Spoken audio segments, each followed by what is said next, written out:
occupation of Singapore, the plight of the poor and destitute was made worse. I'm about to tell you a love story of a relative of mine during these arduous times. This relative of time prior to the war was working as a driver for a British businessman, while his wife worked as a cook and housekeeper. His name was Ahok. When the Japanese took over Singapore, they dragged the British businessman and his family to become prisoners of war at a prisoner of war camp in Changi. A Japanese general took over the residence and led Ahok and his wife to stay behind to cook for him. Life was comfortable for Ahok. They had access to food, eating leftovers from the general's food, and they had medicine and clean running water. But something was pricking Ahok's conscience. One night, Ahok said to his wife, "Dear, the general has gone to inspect the troops in the Southern Islands and won't be back for a week." "What are you thinking of doing? Don't try to do anything dangerous, I warn you, ah," whispered his wife, but did not raise her voice for fear of being overheard. "No, I just want to get some food and medicine to our friends and relatives. I saw Alim's wife the other day, who told me that Alim was beaten by the Kenpai Tai. You know, the Japanese secret police? And he was so badly wounded. He was beaten left, right, and center and may die if he doesn't get any medicine. Their family has also not eaten for 3 days." Ahok shed silent tears and hugged his wife's comfort. "Do what you can, okay? But be very careful. If you're found out, the Japanese will put you to death." Ahok nodded solemnly. The next day, Ahok went to gather some medicine and food and hid them in special secret pockets that were sewn by his wife. He left the general's residence and made the pretext of going to the market. But he made a detour and went to Tian Hock Keng Temple. And at Tian Hock Keng Temple is a gathering place for many Hokkiens. Ahok was able to meet up with Alim's wife and passed her the much needed food and medicine. It wasn't long before Ahok regularly made these trips to Tian Hock Keng Temple. Once every few days, he secretly bring a little food and much needed medicine.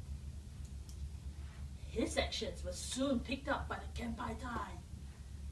One day, Ahok was waylaid by the Japanese secret police. The Kenpai Tai were renowned to be cruel, callous, and cold-blooded. They beat and tortured Ahok. They believed that Ahok was part of the resistance fighters, Force 136. They were set up by the Hokkien businessman, Lim Bo Seng. But of course, simple-minded Ahok wasn't. But they didn't believe him and tortured him and beat him and forced water for him to drink.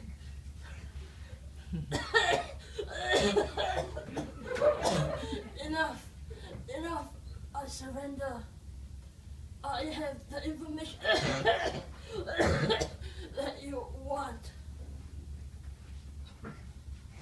I need to see my wife. I tell you what you want. The Kenpai Tai arranged for Ahok to meet with his wife, but they were not left alone during their reunion.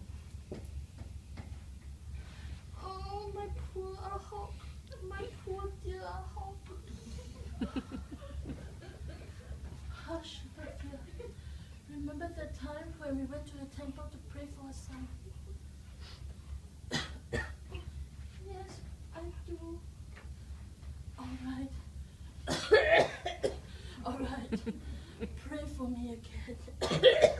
Remember to prostrate yourself and pray for my safe return. Ahok's wife left, sobbing. It was a total wreck. but her husband's words were etched in the memory. She ran to Tin Hokkien Temple and prayed to the temple's deities and gods. A monk recognized Ahok's wife and beckoned her to go into the kitchen. And from his robes, he took out a piece of paper. Read it now, read it. I've arranged for you to escape to Batam and from there to Sumatra where you'll be safe.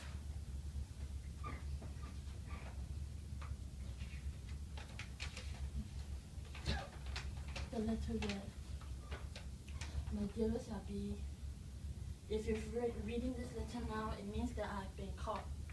It's no longer safe for you to stay here. They will come for you. Only be sad for me for one day, but tonight you must flee this place. I left you the moment I set my eyes on you 35 years ago. You were the smartest and prettiest girl in our kampong. You're always cooking such delicious food. Your asam fish is the best I've ever tasted. I salivate at the thought of your delicious food. I promise I will try my best to get away. If I do, meet me on the 7th day of the 7th lunar month at the entrance of the great mosque. I love you forever, till the end of time. Your dearest Ahok. Ahok never showed up. But every year on the double 7th day, which is also known as the Chinese Valentine's Day, Ahok's wife will wait for the whole day, regardless if it rains or shines. Ahok still didn't show up. Eventually, his wife died of a broken heart.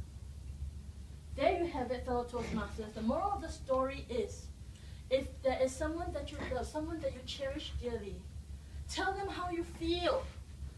Tell them how much you love them. Don't wait till they're gone. But if they're gone, dwell on the happy memories, because that is the best way to remember them.